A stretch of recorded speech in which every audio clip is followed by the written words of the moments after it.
Hey everybody, welcome back to the channel.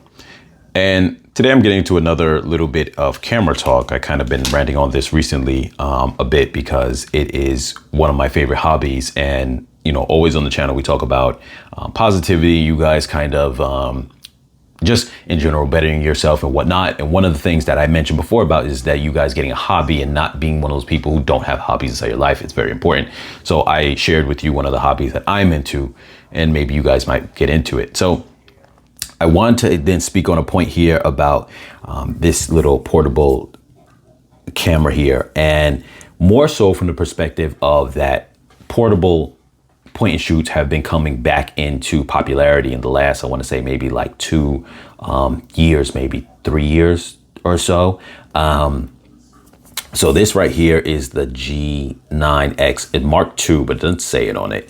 And I purchased this actually used, and I got a pretty good deal on it, and I didn't realize how in demand it was. I paid $200 for this, and then now in the used market, this thing goes for like so much because of the demand of how the smaller point and shoots had got really popular all of a sudden, especially ones that have decent sized sensors. This has like a 1-inch sensor, which is not as big as say an APS-C sensor, but it's kind of, so you have APS-C, so you have full frame, APS-C sensor is a little smaller than that.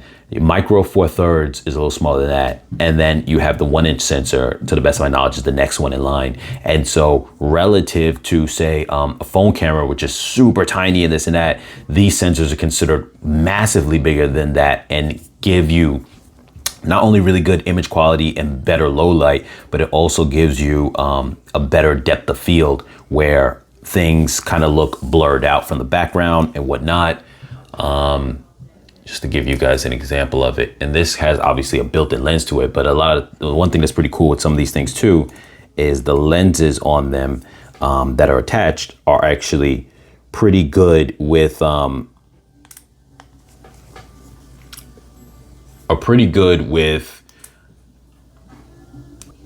a nice wide aperture. So here you could see there how that looks. You know, the background is blown out on that. And essentially, I'm going to see if I can, before I finish the video, upload the actual photo so I can actually attach it to the screen and not just show it the way that I did, but I got to get used to that kind of stuff.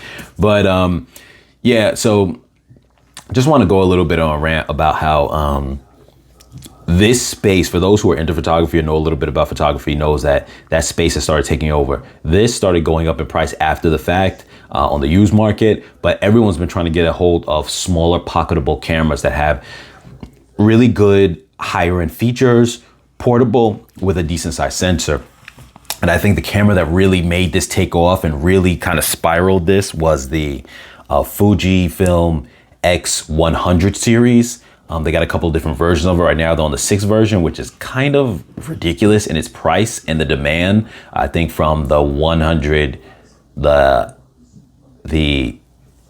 X100, I think even since the F, but then after that just came the V, if I'm not mistaken. I could be wrong. You guys can correct me in the comments down below. But it created a demand where it was always sold out. And it was supposed to be going for like $1,000, I think a little under $1,000, like 900 some change. And then all of a sudden, because of the demand, it went up and added an extra like $300 to its price point. And then later on went an extra $500 to its price point, if I'm not mistaken, just off the demand. And then they released the later version, which the later version came out at like $1,500. And it's so, the demand for it became so high, but that in itself, not just for that camera, but that camera spilled into just having good portable cameras in general. And so the idea was twofold actually. One, because that kind of camera gave you a lot of old film, like vintage film for like type of camera vibes with the dials on it and whatnot. So there was that market. Then there was market like this, which is, it doesn't have as many dials on it, but this one has a touch screen. It doesn't have as many dials on it, but what it has is that it's so small for the size of the sensor. So this literally fits in your pocket. I've put this in my pocket before. So it was like, became the battle of those two different ones, whatever you pick your poison. Extra small with a great sensor that you could take street photography photos, really nice, but it's super small, fits in your pocket. or the X.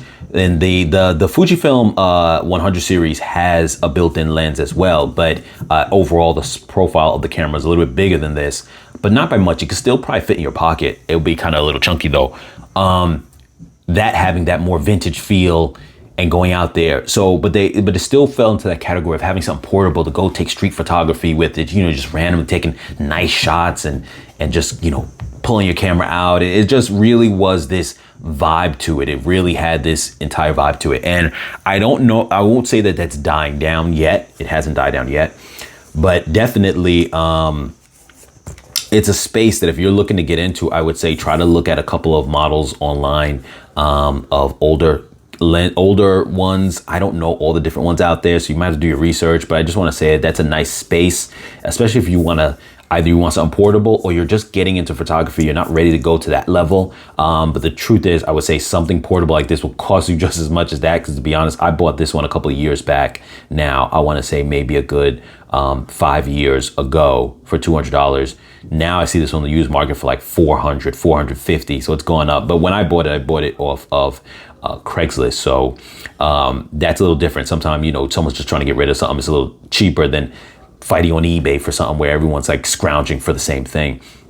But I bought that for about $200 after the shipping and tax came up to like $231. So I would recommend that if you just wanted a real photography camera. That's the 5D Mark II. But if you are wanting something portable, you want the portability, finding smaller cameras I think is really nice. We're in that era right now where everyone's loving that. So I definitely think that that's a thing. And it takes, like I said, it gives you definitely more control than if you're using your cell phone. Now, cell phones have manual controls now too, but it's still not the same. This particular model right here has this control wheel, which you can dial in to give you control of certain different things. Right here, it's giving me control of the aperture, and it goes down to f2, which is nice on the wide end. On the more zoomed in, it's not as, what is it? On the zoomed in, it's 4.9 on the aperture, which is not as good, but I like to use it on as wide end most of the time, so I have control of the aperture. And then obviously if I dialed in manual controls, and it's nice having a camera that gives you the manual controls, then what happens is you can, okay, these are giving those kind of settings. You could do things like control your ISO. I have it on auto right now. You can control, obviously, your aperture. And then you can control your shutter, which is good as well. And in this case, I just click on the one I want to do, and I can just rotate the front of the lens to control that. But this gives you manual control of your shutter. That's known as the Trinity: your ISO, your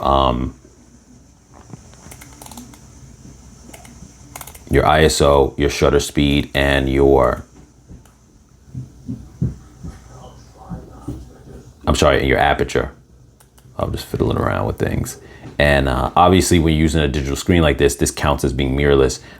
You're able to see your exposure before you actually take the photo. But 100%, I think that it's definitely a nice time to get into something like that, something portable with a nice size sensor that takes really good photos. It is great for portraits too. So if you guys get a portable 1-inch sensor, I would say if you're looking for something small, try to aim for a 1-inch sensor or better. The Fujifilm X100 series has a APS-C sensor, which is really big for that size of camera. This is a little bit more portable, like I said, so getting at least a 1-inch size sensor. But definitely, it's been a trend. I like it. I like that photography has been in this space now where it's evolving from just what's the latest and greatest camera. It's evolving to certain styles. Like I want something portable so I could just run and gun and have fun without being held down. Or some people are going back to the older SLRs for the sake of, I did a video on that just a moment ago, for the sake of just holding on to that classic feel. There's so many aspects of people diving into all this stuff, and I just think it's really awesome.